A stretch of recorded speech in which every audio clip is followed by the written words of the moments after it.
Baik, hai kelas, hai student. Kita masuk mencoba ke pertemuan ketiga kali ini. Alhamdulillah saya sudah sedikit membaik. Jadi dalam masa pemulihan saat ini dari sakit saya. Terima kasih atas doa kalian. Jadi kita akan melanjutkan pertemuan untuk teknik kamera dan tata cahaya pertemuan ketiga. Sebelumnya, tentu kalian nanti akan bisa bertanya, tanyakan saja di YouTube. Nanti kalian tuliskan di komen, kemudian saya akan jawab melalui video atau di WhatsApp grup kelas. Baik, Bismillahirrahmanirrahim. Innal hamdalillahi nahmaduhu wa nasta'inu wa nastaghfiru wa na'udzu billahi min sururi anfusina wa min sayyiati amalina man yahdihillahu fala mudhillalah wa min yudlilhu fala hadiyallahu. Amma ba'du. Bismillahirrahmanirrahim. Assalamualaikum warahmatullahi wabarakatuh. Baik. Nah, di pertemuan ketiga ini adalah tentang standar operating procedure dan alat pendukung kamera. Alat pendukung kamera itu seperti Jimmy Jeep, kemudian yang seperti Telsis itu, aduh, saya lupa namanya apa, seperti crane dan segala macam ya. Jadi di sini ada steady safe, steady, ya segala macam. Baik, kita akan mulai pertemuan ketiga tentang standar operating procedure dan alat pendukung kamera. Nah, di sini ada tentang tips kameraman umum. Saya share dulu sebentar. Saya share dulu.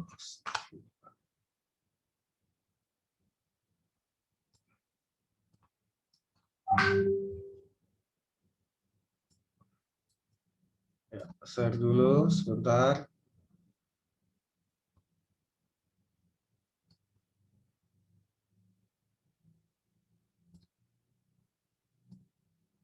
Nah, ini ya, kita masuk ke tips kameraman umum.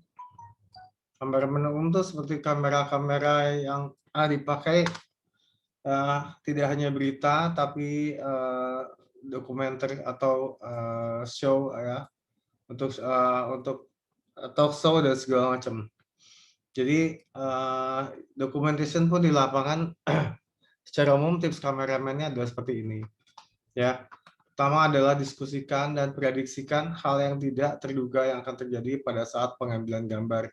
Jadi sebelum pengambilan gambar, kalian melihat dulu sebagai kameramen, kalian bisa berkeliling melihat suasana untuk mengambil established shot atau detail shot nanti yang mana bisa kalian rencanakan. Jadi kalian bisa berkeliling. Kemudian rekamlah selama 10 detik gambar kosong atau color bar untuk memberikan batas sehingga mempermudah pencarian gambar ketika editing. Ini digunakan saat masih memakai film celluloid ya, film biasa. Saya rasa banyak gunanya juga dengan digital, media digital pun kalian bikin seperti ini nggak apa-apa. Kemudian periksa setup audio, jangan lebih dari 0 desibel. Jadi usahakan di 0 desibel. Malah sekarang banyak yang menggunakan di bawah 0 desibel ya. Kemudian merekamlah dengan selektif, jangan goyang atau shaking. Kemudian kelima adalah mulailah dan akhiri pergerakan dengan kamera dengan still shot selama 8 detik. Ya, ini untuk mempermudah editing. Jadi setelah cut, action, kemudian cut, jadi itu ada seperti jeda kosong, tapi tetap direkam, baru kemudian kamera dimatikan, ya, untuk mempermudah kalian dalam saat editing. Baik, kemudian yang keenam adalah diamlah ketika mengambil gambar, ya. Kemudian yang ketujuh, lakukan pengambilan gambar antara 8 sampai 15 detik untuk mempermudah editing. Nah, di sini maksudnya kalian bisa mengambil gambar antara 8-15 detik supaya tidak terlalu istilahnya mungkin terlalu lama juga ada beberapa. Ini untuk di depan sama di belakang ya, gitu. Kita bisa matikan dulu. Oke, cukup jelas. Kemudian gunakan tripod ketika merekam subjek yang diam, ya. Jadi yang utama apapun itu kalian pasti siapkan tripod untuk kalian on location atau di studio. Ya, gunakan tripod ketika merekam subjek yang diam. Minimalisir penggunaan zoom in atau zoom out karena akan membuang waktu dalam saat dan biasanya tidak di editing juga atau terpakai ya. Jadi malah gunakan lebih baik moving kamera dibanding zoom in zoom out yang sudah tidak terpakai saat ini. Kemudian gunakan aturan newsroom dan looking room yang minggu lalu diajarkan. Ya, newsroom itu ruang di tempat arah pandang kita. Kemudian looking room juga ya. Looking room adalah arah pandang kita. Headroom ya, headroom yang di atas jangan lupa. Kemudian kita juga menggunakan dibilang newsroom itu sebenarnya bukan newsroom ya. Itu looking room ya. Mirip dengan looking room. Newsroom ya, arah hidung melihat, hidung ke kiri atau ke kanan di frame kalian, di komposisi kalian. Nah, kemudian yang ke-11 adalah untuk mendapatkan depth of field atau kedalaman gambar yang sempurna, kedalaman ruang gambar yang sempurna, maksimalkan zoom in dan mainkan fokus jadi mainkan fokus, bisa gunakan pulling fokus ya untuk merubah fokus dari satu titik ke titik yang lain, seperti itu saja. Jadi nggak usah gunakan zoom ya. Ini adalah hal yang salah dan kurang menurut saya. Oke, kemudian pada kameramen non berita. Nah, ini di tips kameramen non berita ya. Ini seperti talk show ya. Jangan mengulang gambar dengan objek atau komposisi dan angle yang sama. Atau dokumenter ya ini ya. Nah, kemudian minimalis pergerakan kamera sama, merekamlah dalam sequence wide shot, medium, detail, variatif angle. Ya, di fotografi pun pernah dibicarakan menggunakan advat biasanya ya kalau di fotografi. Teknik advat ya, teknik mengambil gambar jurnalistik dengan metode advat. Kemudian yang keempat, jangan malas dekati objek ketika mengambil gambar. Jadi harus rajin. Kemudian jika subjek yang kamu wawancara melihat atau sadar kamera, maka taruhlah dia di tengah atau close up atau medium close up, gunakan komposisinya. Jika subjek melihat reporter, eye level composition adalah sesuatu yang sangat baik. Ya, sekarang sudah bisa berubah ya, jadi nggak kaku. Maaf, masih batuk saya. Jika subjek tadi melihat reporter ya, jadi jangan lupa gunakan eye level komposisi atau close up ya. Kemudian beritahu subjek untuk melihat reporter dan jangan pernah melihat kamera. Ya, kemudian serta jangan membuat kontak mata selama merekam. Kemudian yang ke-8 adalah jika wawancara lebih dari satu subjek, letakkan looking room yang berbeda antara satu subjek dengan subjek satu yang lainnya. Ya, jadi ada dua subjek, letakkan di kiri atau di kanan subjek satunya lagi ya. Jadi looking room-nya berbeda. Jadi satu bisa menghadap ke kanan, dan satu bisa menghadap ke kiri.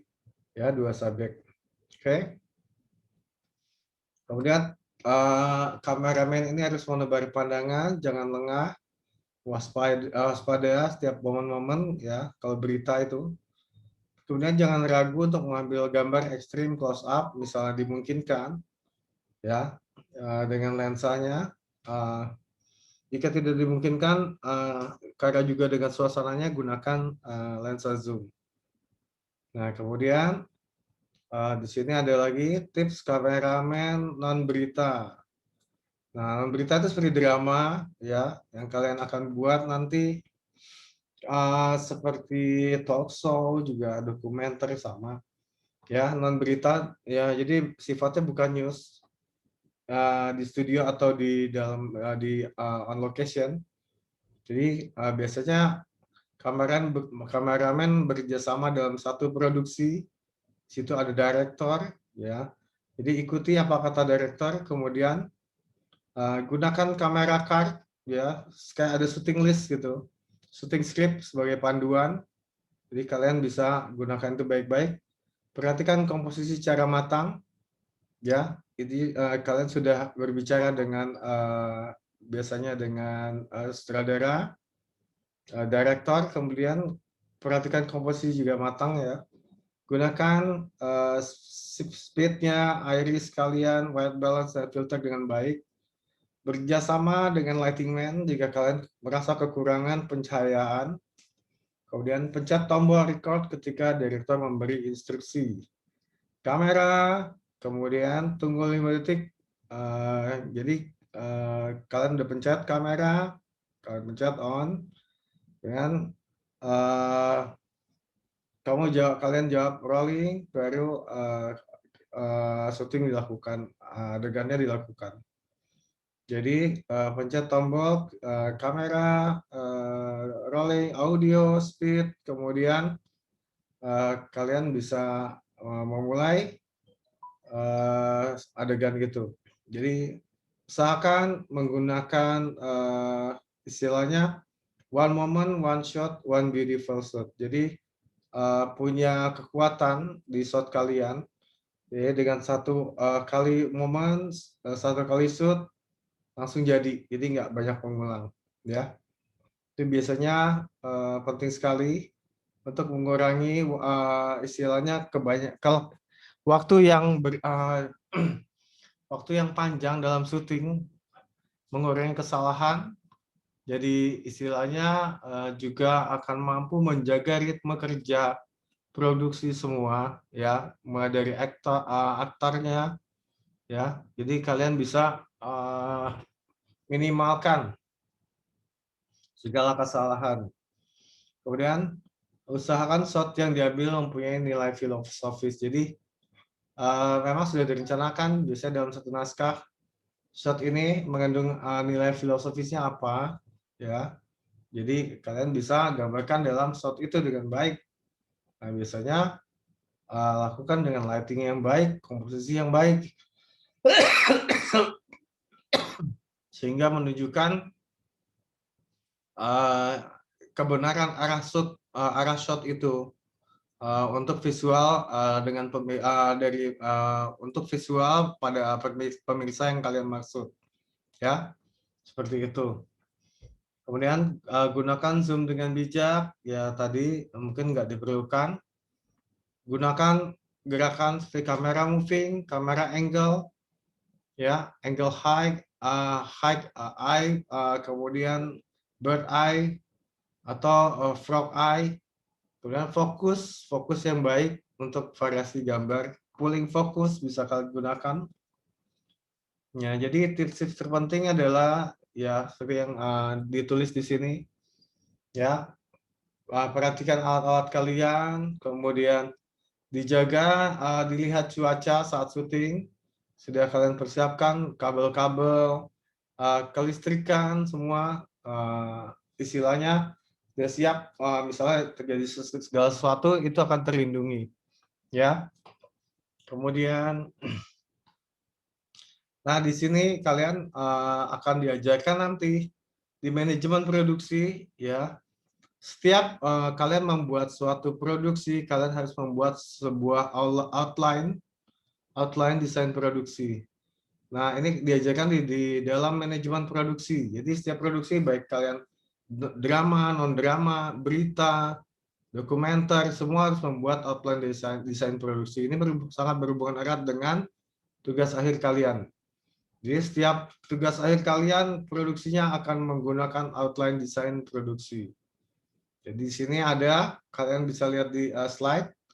lembar judul karyanya, kemudian ada persetujuan pengesahan dosen, kemudian lembar konsultasi bimbingan karya produksi nanti di UAS nanti. Jadi ada tiga kali bimbingan produksi ya untuk film UAS kalian.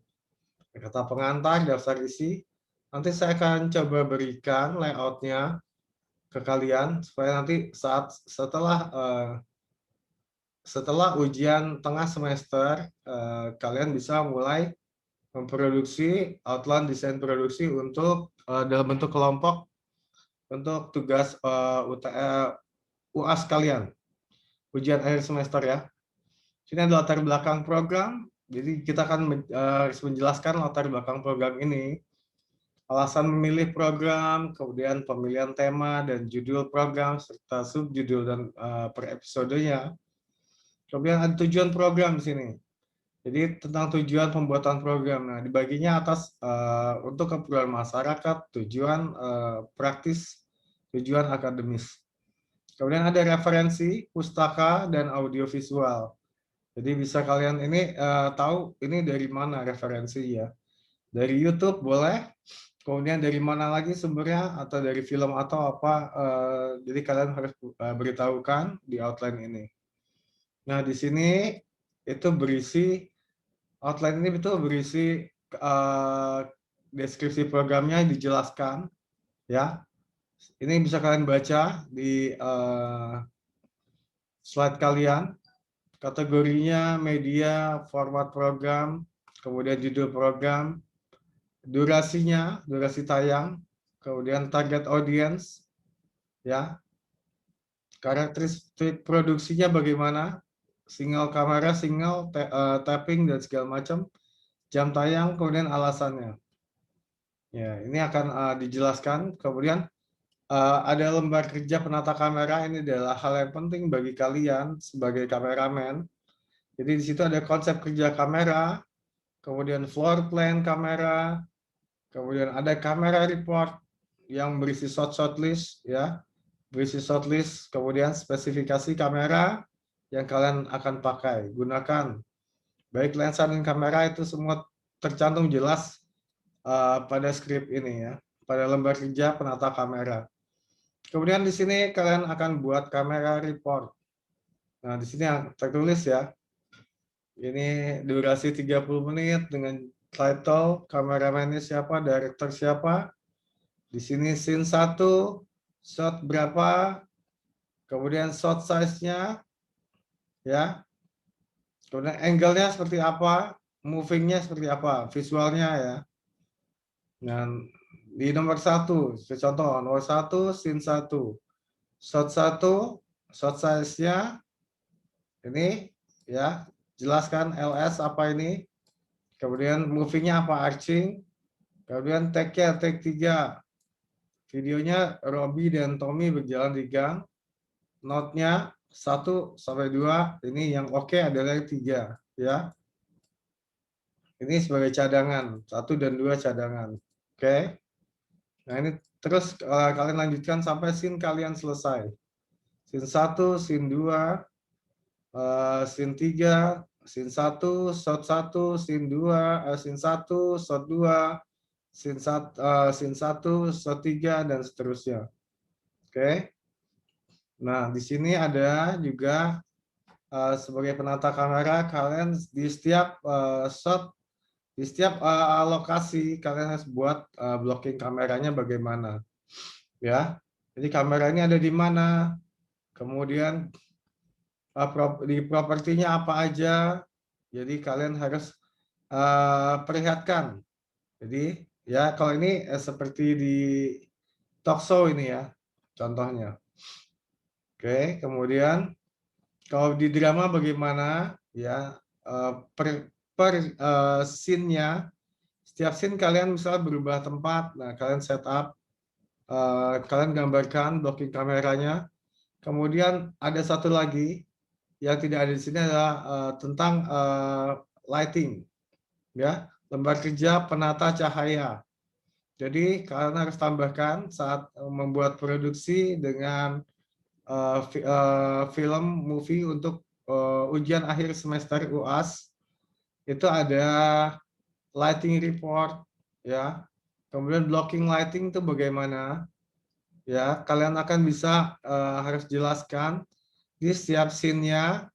Jadi ada mungkin saya akan gunakan bisa minimal 3 point lighting atau 2 point lighting. Mungkin untuk saat ini akan disesuaikan karena memang dalam masa pandemi ini akan agak dikurangi, ya. Jadi kalian bisa minimalisir dari lighting tersebut dengan menggunakan available light yang ada. Oke, di sini kemudian ada spesifikasi kamera.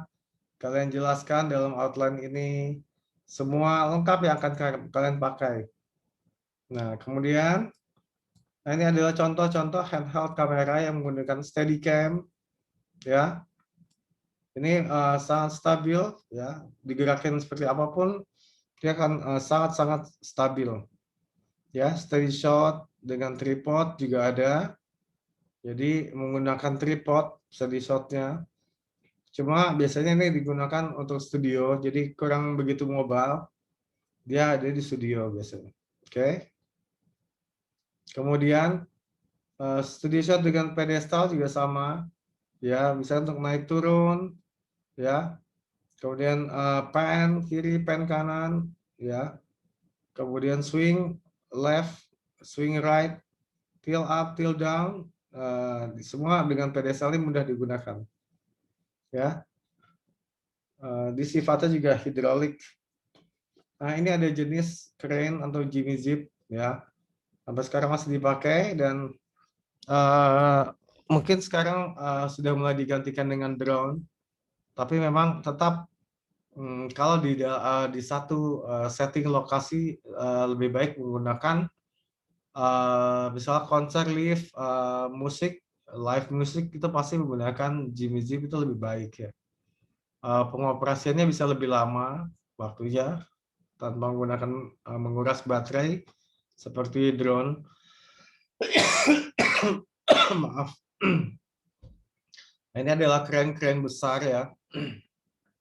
Crane besar yang biasa istilahnya dipakai untuk konser juga, untuk acara-acara di on location, ya.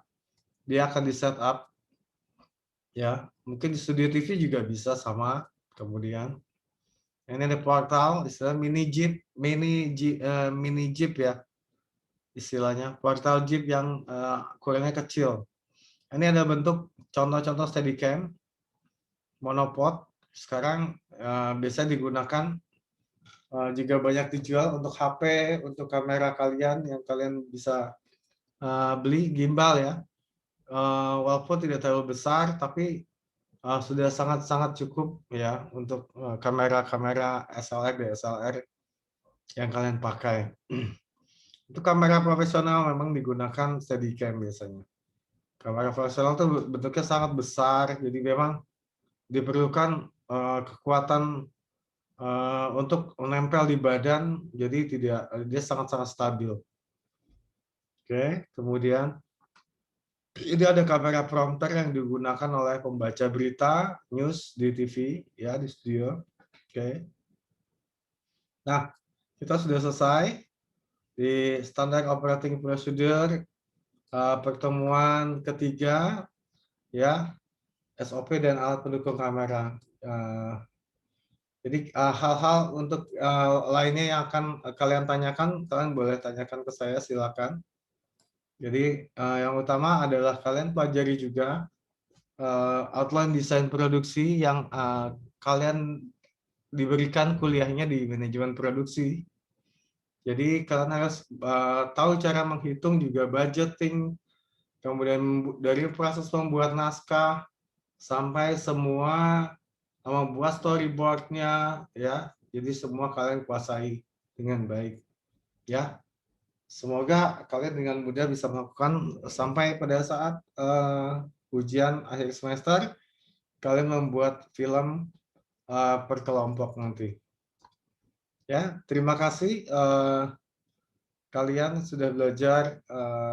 Semoga bisa belajar di bahan-bahan yang lain Nanti saya akan berikan tentang shot-shot, jadi shot yang baik, bagaimana kemudian cara kalian menghindari dari kesalahan supaya istilahnya shot-shot kalian langsung dilakukan dengan baik ya. Oke, terima kasih untuk hari ini. Nanti kalian boleh tanyakan hal-hal yang kurang ya. Baik, saya tutup dulu. Subhanakallahumma wa bihamdika asyhadu alla ilaha anta astaghfiruka wa atubu ilaik. Assalamualaikum warahmatullahi wabarakatuh. Sampai ketemu di pertemuan selanjutnya, di pertemuan keempat nanti. Terima kasih. Salam metal selalu.